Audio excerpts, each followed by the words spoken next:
Welcome to the Leading Owls podcast, brought to you by Rice University's Doerr Institute for New Leaders. Each week, we bring you inspiring stories and practical tips from successful student leaders, faculty, and staff, along with leadership experts and coaches that will help guide you in your own leadership journey.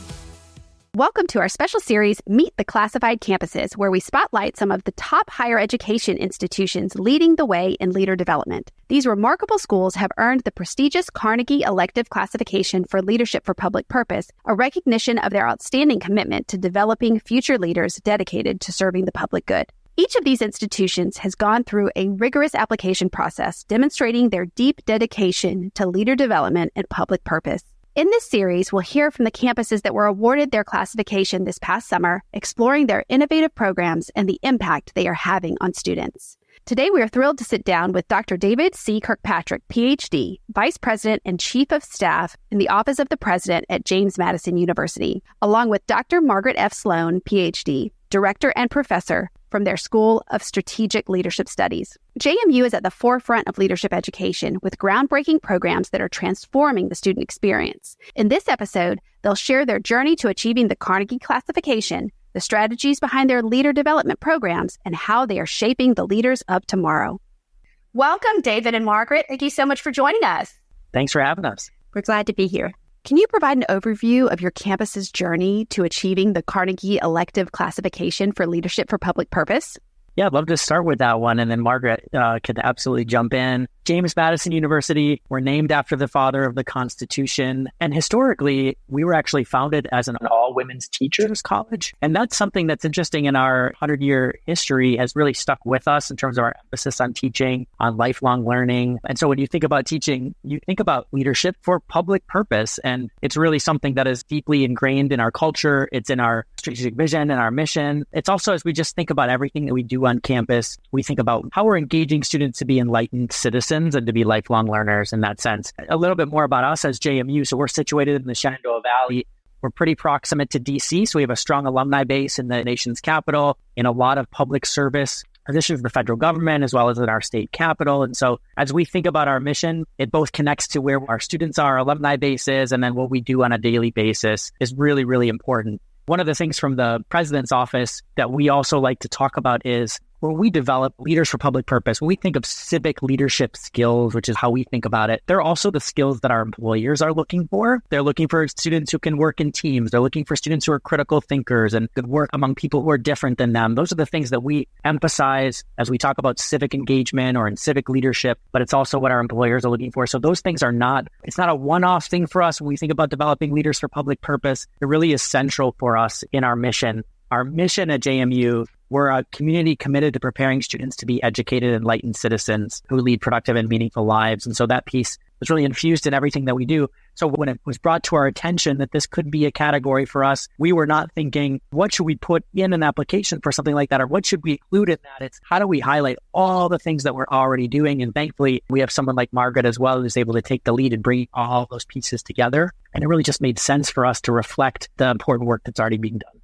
And I'll just add in terms of our institution's process for the LPP application, it really did start, as David mentioned, at the top. Our president was encouraging us to seek the application, and then we formed a core leadership team that consisted of David out of the president's office, representation from the provost's office, and also research and scholarship. And that team really did the work of introducing the classification to the university community. They set me up really well in terms of saying, here's Margaret, this is what she's going to be doing, and basically helped me to identify where are things happening on campus that we need to be highlighting, as David mentioned. And it ended up that we had over 85 units and departments across campus who were contributing data to that process. And it was just a joy for me to be able to see all of those pieces and coalesce them into the application process. 85 departments, that is truly incredible to coordinate that huge effort. And I think that's one of the most incredible parts of the classification is just being able to see all together everything that your campuses are doing. What motivated your institution to pursue the classification? Oh, I would just reiterate what David said, that really it's at the central core of JMU's identity. Our tagline and our number one priority is being the change in the world. And so it was a natural expression of all of the things that we have going on as a campus community. It's just manifested across our marketing materials, all of our correspondence with students. Everything that we do is embodied in this idea of change leadership. And so it was just an opportunity to coalesce all of those things and share that story with the world. What specific leadership development programs or initiatives contributed to your institution receiving the classification? Yeah, I love this question. And it has a long history for us of developing this in terms of infusing it in our DNA, so to speak. It really kind of hit the gas under our last president, who was here for over 12 years, in terms of his emphasis on civic leadership and infusing that all across the university. But a couple key points that I would highlight. One, from our accreditation from SAC-COC, our QEP, our Quality Enhancement Program, a few years ago, which we started it in 2013, was something that we called ethical reasoning in action. And so we had almost 100% of our student body who were participating in a workshop that we called It's Complicated. And so they were working together on questions of ethical leadership. We called it 8 key questions, which we were able to infuse across our curriculum and in big programming with students. And then we infused that also in assessment efforts that we have for every single student on our campus, which we have assessment days. And so ethical reasoning in action was an initiative that really helped us move forward on that. We're one of 3 institutions in Virginia who have a general education curriculum that we call American Experience. And that also gets every single student, if they're going to graduate, are going to take coursework in civic engagement, civic leadership, which we also assess. And we'll talk more, I think, about that a little bit later on. And then more recently, we've developed, which was I used to lead the Madison Center for Civic Engagement, which is part of us having a big priority from this office and the president's office on leadership for public purpose. We developed a minor program, which we partnered with all 8 colleges on campus to have coursework in our civic leadership minor program, where students have coursework as well as an internship or some sort of portfolio project where they're thinking exactly about this topic of leadership for public purpose or civic leadership. And then lastly, I think my kind of sparkle in my eye, which we just got launched this fall, which is something that really was a reflection of our broader culture, is a program that we call Better Conversations Together. And so every incoming first year transfer student is taking part in a program that they're both being trained in Constructive Dialogue Institute materials, and then they're also taking part in leadership development in deliberative dialogue programs. And so students are talking about that key aspect of leadership, where their ability to work together to shared purposes and shared themes. And that's exciting for me as a data-driven person as well, because we're going to embed that in our assessment efforts. We're going to be able to look at, if you're a first-year student at JMU who's taken that, now where are you assessed on all of these key metrics in terms of civic leadership or leadership for public purpose? And then we're going to assess that same group of students as third years. So how are they then comparing to students who didn't take those programs? We're going to be able to bring it all the way down to the granular level of, here's a third-year student who took the general education course, who took part in the Better Conversations program. How are they mapping onto a student who did the program but didn't do the coursework yet and didn't, X, Y, or Z? And so we're really interested in seeing how we move the needle on that. And our early assessment data has been really promising on how we're helping students develop skills, because these are things that aren't just, we can talk about what's going on in our country and all the need for good leaders who have a public purpose in taking these initiatives, but we also, as a public university, have that so central to our mission that we think we can actually move the needle in developing those skills for students. So those are just a couple programs that we're passionate about and reflect our ability to get that classification.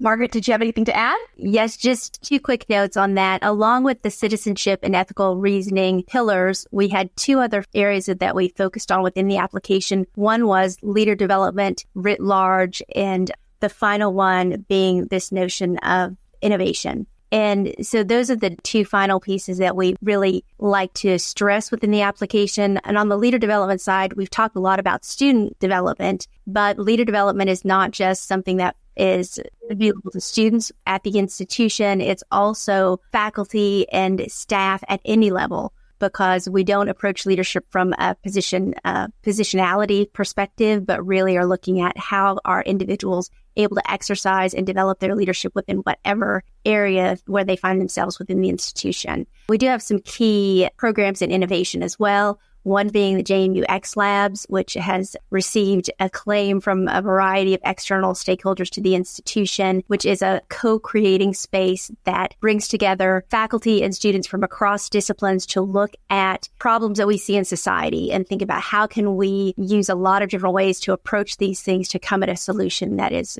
better for everyone. My school also, the School of Strategic Leadership Studies, I think is an example of this innovation in terms of bringing together interdisciplinary perspectives. So we're looking at leader development from not only individual level, but also systemic level. So how are we creating research that helps others across whatever sphere that they're working within, public, private, and nonprofit, to say, how can we create opportunities for better leaders across whatever area they find themselves working in? It sounds like you have so many incredible programs going on at JMU. The measurement assessment piece is so crucial to the classification. And that's at the Doerr Institute's first principles, is not just the leader development program, but measuring the success. And the way you are looking at first years all the way through your programs and seeing how it affects people who did do the program and who didn't, that's just incredible. Yeah, I would just add to that, Kelly, if I could.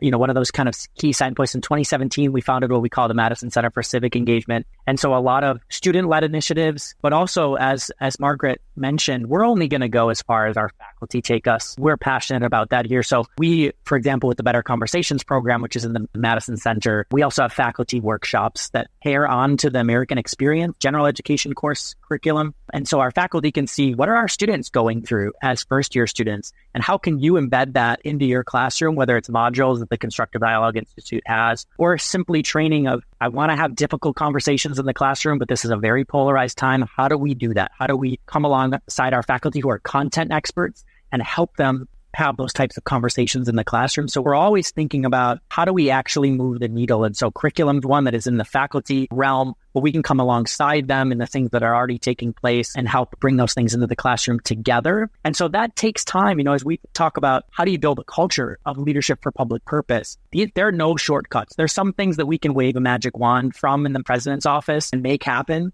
Curriculum is not one of them. And bringing our faculty along is not one of them. If you've spent any time with faculty, which Margaret and I are both faculty for myself in my tenure home and background as an associate department chair, it takes time, and you've got to be willing to be patient and to build coalitions. I went on a promotional tour or a listening tour of academic unit heads, which we call our department chairs, and building in, if we're going to do this program, what would it look like for your unit to be part of this and would actually add value to entrepreneurship students or to engineering students who want to think about public purpose in the careers that they're doing. So just adding that piece that if we're going to build a culture of leadership for public purpose, we're only going to go as far as our faculty take us. And that takes really careful patience and hard work in building those coalitions to take that further step.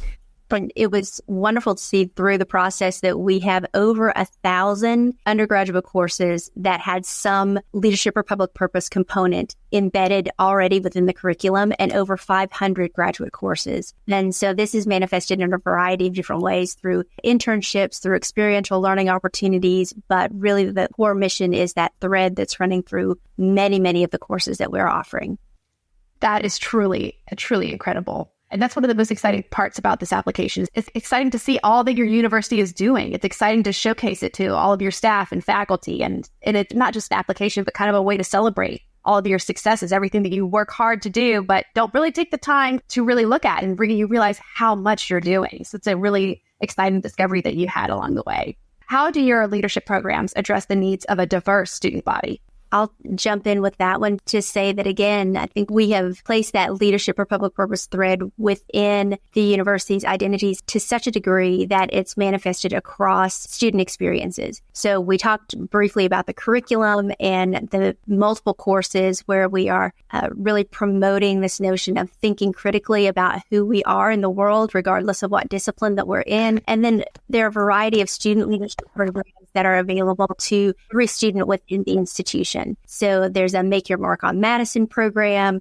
that helps students to develop their leadership skills and work on projects that are meaningful to them during their time at JMU. The Student Leadership Development Center, which has been in operation for many, many years, does a variety of leadership training programs, including Clifton Strength. And these are opportunities that are available to students regardless of where they find themselves, whether they're just coming into the institution or getting ready to graduate. They can take part in those kinds of programs. Some colleges are doing very specific things within the College of Business, for example. Every student has the opportunity to take the Clifton Strengths and then have follow-up meetings to develop those skill sets and think through what this means for them as a future business leader. And so I think we're seeing evidence of those pieces in addition to what David has already described about our ethical reasoning and action program, which is really unique among institutions that we find. I was just going to add a couple things. One that's a little bit cheating because it hasn't launched yet, but that I'm really excited about. We have a historic area on campus called the Quad, which is the main central part of campus. And one of our buildings is a residence hall. And we're just beginning the process of renovating that building. And we're going to embed the Madison Center for Civic Engagement on the Quad. And then the rest of the residence hall is going to be living learning community for civic leadership and specifically for this area of leadership for public purpose. And so we're going to be embedding this into the kind of center of campus. That's the center where we hire students who we call democracy fellows. So they do all sorts of programming throughout the year. And we're going to try to draw our students who are mainly hired there from that living learning community. So we're embedding the residence hall life and programming a number of those initiatives right together into this living learning community as a model for the rest of campus. And so being really excited about that. But to Margaret's point, she mentioned the curriculum. If we're going to reach our entire diverse student body, the curriculum is going to be the main piece that we need to focus on. And so American Experience course, mentioned. I also mentioned at the Madison Center, we have an initiative called the Woodson Martin Initiative, which is named after one of our donors, which has specifically focused on our immigrant community and refugee community, as well as engaging with students who are from minoritized backgrounds. And so kind of expanding the electorate. And then some of the cool initiatives that group has had is we had an event last year for what does it mean to be an engaged citizen or civically engaged if you're not a citizen, if you're a green card holder or you're a refugee student. And then we brought in some of our community organizations who help prepare students as well as community members to take the citizenship test. So what do we learn about leadership for public purpose or for civic engagement from those who are aspiring to be citizens? And so those types of programs, focusing on the same kind of sets of skills, but tailoring them to people's different experiences has been really, really fruitful for us. But I'm excited to see, not resting on our laurels, taking it to a whole nother level in terms of the living learning community for students, especially who are interested in those careers for public service. We covered this a little bit, but if you can maybe think of one additional one or one particular way to highlight, what measurable impacts have you observed as a result of your leader development efforts? We're really fortunate within James Madison University to have the Center for Assessment of Research and Scholarship on campus. We call them CARS affectionately, and they are charged with helping units, departments all across campus to really assess the fidelity of their program and outcomes. So we have a lot of data relative to kinds of things that we've mentioned in terms of ethical reasoning and action, civic engagement. We participate in several national surveys where that assess voting behavior and engagement. And we've seen demonstrable gains in JMU students from the time that they enter the institution until they leave. The national survey for voting, for example, found that 66% increase in student voting behavior from the time that they enter the institution until when they leave. And then CARS is really helpful in identifying these gains in ethical reasoning and action. So we're working with them to continue to look at ways that we can increase our fidelity to program and the ways that we're assessing what we're doing in leadership on campus. Yeah, I would also add for our staff, we have a signature program that we call Impact 3, which we fund out of the president's office. Since 2003, we've had over 200 high-achieving leaders at JMU go through this program. And our vice presidents identify someone from their area to be nominated to be part of this program. It's an intensive program. They meet throughout the year on Fridays, and people can look it up online. It's called Impact 3. We're really proud of it in terms of what it develops in terms of skills and taking our leadership culture to another level. So again, not just students, not just faculty, but also staff. And so that would be more of a culture reality where, our athletic director just retired, but everybody from our athletic director to our dean of the College of Business and all the way down staff who've taken part in this leadership program, which has really created a culture that values that. I would also echo CARS is really a gift to us. We have an entire section of the assessment days that we have for our students to civic leadership, which I mentioned. We have carrots and sticks. There's some things we can wave our magic wand. One of them is we actually put a hold on students' registration efforts if they don't do the assessment. So we can get a great data sample of our entire student body because of that. And again, we embed this in the programming that we have. So we ask questions about the Madison Center for Civic Engagement. We ask questions about the American Experience general education course. And so we're able to see a number of different sub-skills in this, one of our tests that we take, which we call PEPs.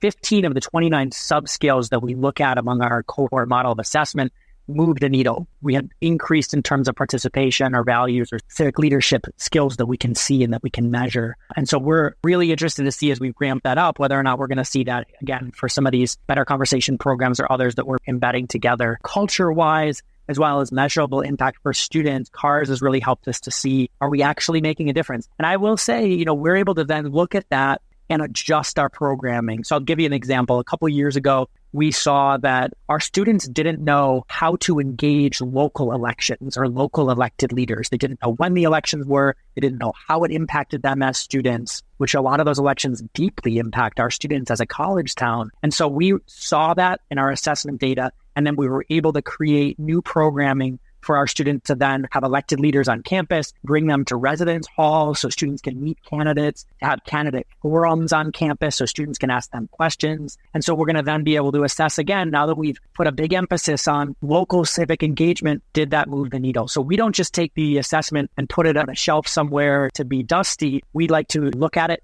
adjust our program, and then move forward in order to become better at developing those skills and values and participation. Can you share any success stories or testimonials from students who have benefited from the programs?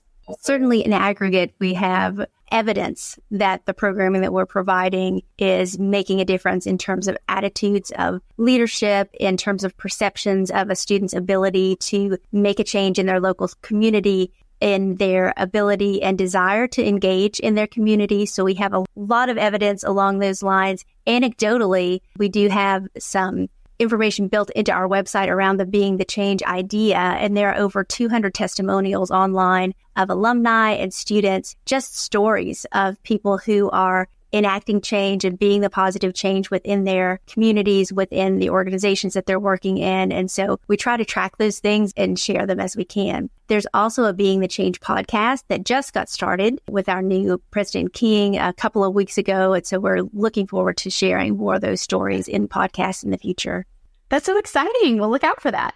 Kelly, I would also add the Better Conversations Together program has been a big success. Last year, we had almost 20 deliberative forums for students. This year, we're having a number more than that because we're reaching every incoming first year and transfer student. And the assessment data that we saw from that, we were so pleased with. So the stories that we've heard coming from students anecdotally simply saying, I expected to come in here and not have constructive conversations, to kind of have a blood sport, red versus blue, and actually coming together to solve problems. And so we saw 90% of students across the political divide found common ground when deliberating with others on issues that were important to them. 90% of self-identified conservative students indicating they were more willing to listen fairly to someone who held differing views than them. 88% of students who identified as Democrat students, 96% of conservative students who would consider ideas that they're different than their own.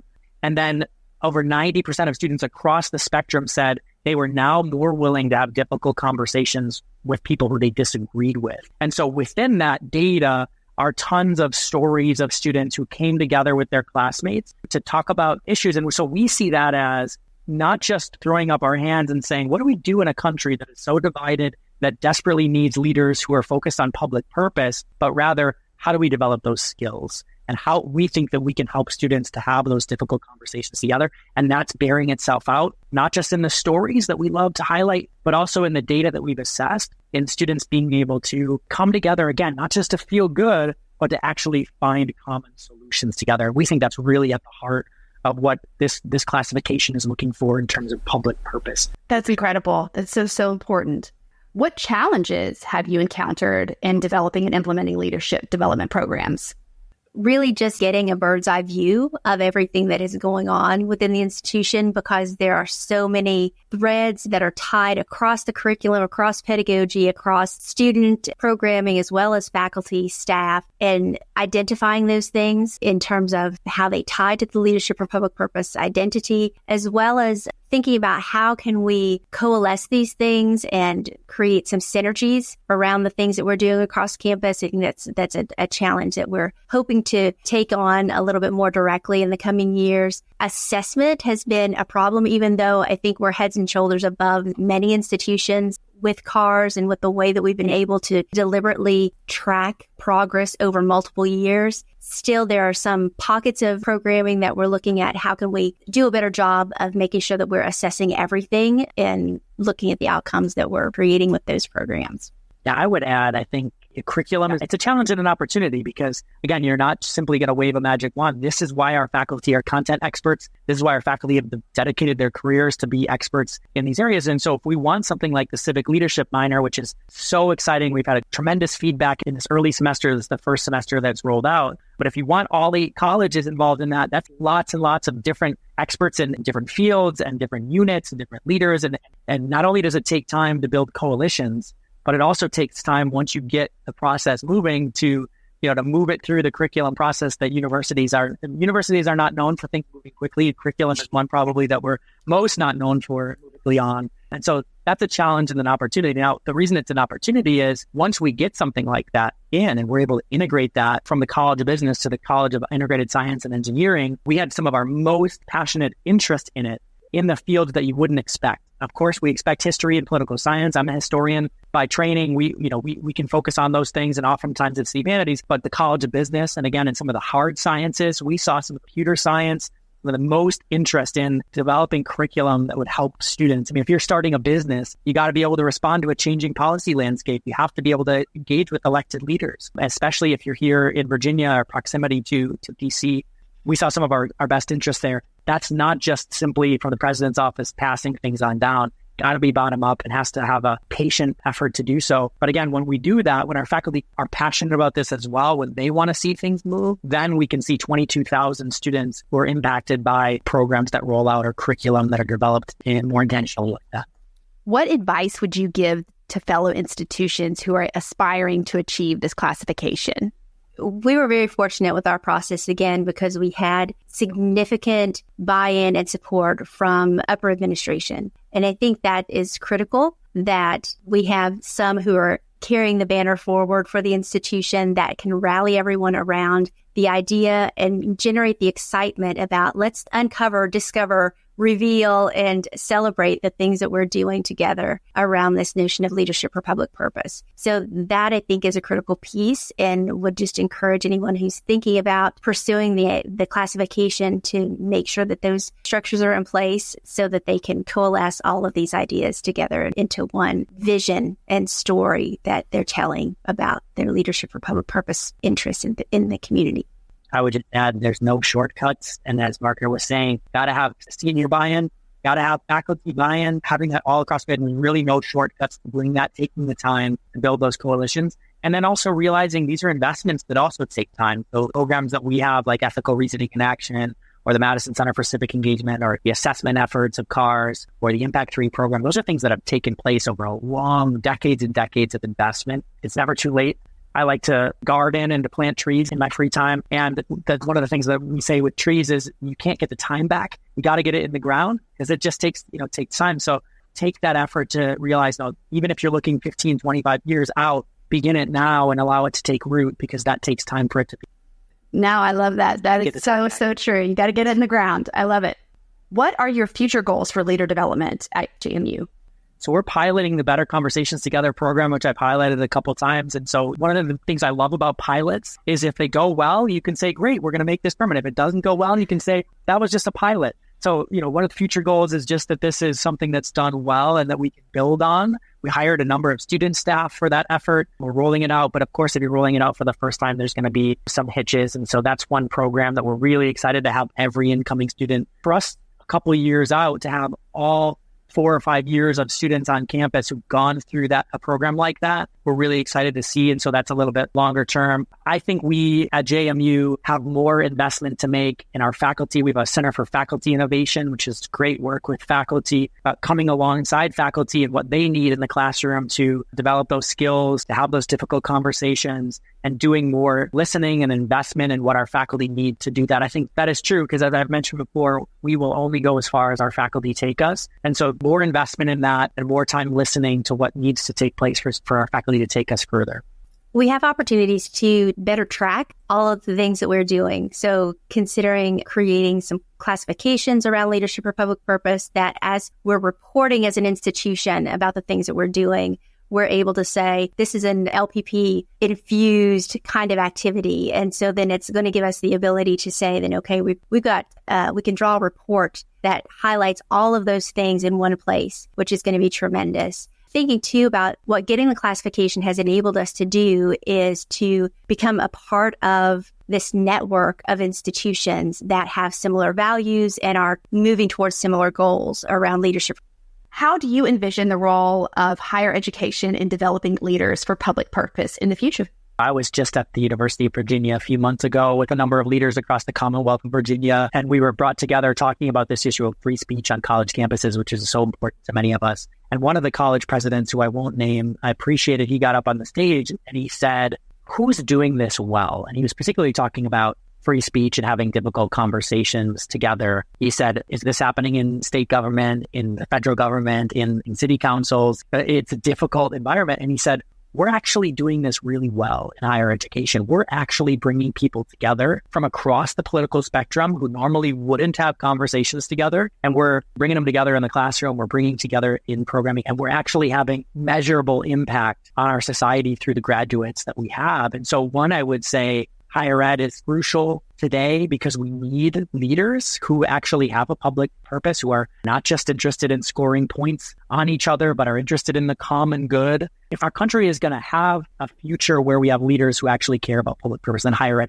has to have a central role in that. And I would just say, I think we've got to be more confident in higher ed in saying, we're doing this well, and we can model this for the broader country. What isn't going to make the news is faculty member and students had productive conversations together and made an impact on our country. What is going to make the news are those very rare instances of free speech disruptions, or certainly are concerning, and we're working hard on making sure we have environments where everyone has a voice and we have our educational mission central. But I would simply say, higher ed is going to continue to be a big part of this. It's crucial to the history of our country. It's crucial to where we need to go. And we at JMU, at James Madison University, are not going to lose sight of that central mission for us of having active and engaged citizens who want to impact our democracy for the common good. And that's a phrase that I always come back to, where we got to have values and purposes where we can come together across the political spectrum for shared purposes. That's so key. And if we're going to create leaders of tomorrow, we're going to make that impact, and we're going to have leaders who care about that public purpose. And in higher ed, that's what we're all about, especially for us here at a public university. I'd like to wrap up with one final question. And that is, we've talked about the incredible groundbreaking programs that James Madison University is doing for leader development. But just from your own personal experience, what is it about JMU that is special, that makes it different, that makes it stand out?